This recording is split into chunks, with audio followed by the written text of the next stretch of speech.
IT company Infosys ने artificial intelligence safety और research company Anthropic के साथ डील की है। डील के तहत दोनों कंपनियां मिलकर telecom, financial services, manufacturing sector के लिए आर्टिफिशियल इंटेलिजेंस सॉल्यूशन विकसित करेंगी। इस डील की घोषणा के बाद मंगलवार को शेयर बाजार में इन्फोसिस के शेयर में जबरदस्त तेजी आई।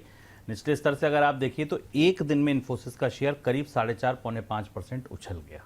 जी हाँ, हालांकि बंद होते होते ऊपर से मुनाफा वसूली के बाद भी करीब 0.25% की बढ़त के साथ इन्फोसिस आज बंद हुआ है।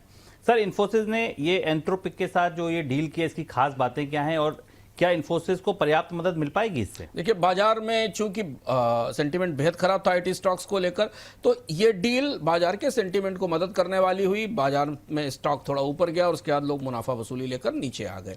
वास्तविकता समझने की जरूरत है एंथ्रोपिक और इन्फोसिस की डील की। इन्फोसिस ने इसके जरिए दिखाया कि वो एआई का केवल शिकार ही नहीं है, इस बाजार में वो आगे आने की कोशिश कर रहा है।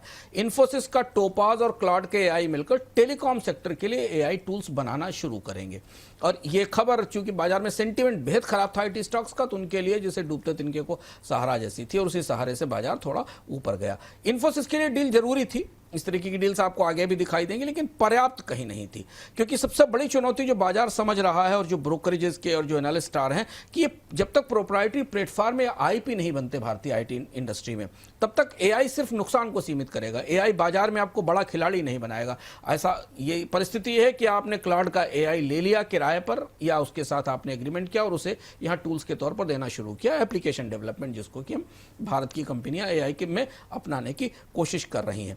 इसीलिए आईटी इंडस्ट्री ब्रोकरेज का कहना है कि आईटी इंडस्ट्री की 9 से 12% कमाई अगले 4 साल में जोखिम है। इस आंकड़े को जरूर पकड़ कर रखिएगा, ध्यान रखिएगा, क्योंकि ये आंकड़ा जो भारत की आईटी कंपनियों की फंडामेंटल वीकनेस है एआई के सामने, उससे निकला हुआ है।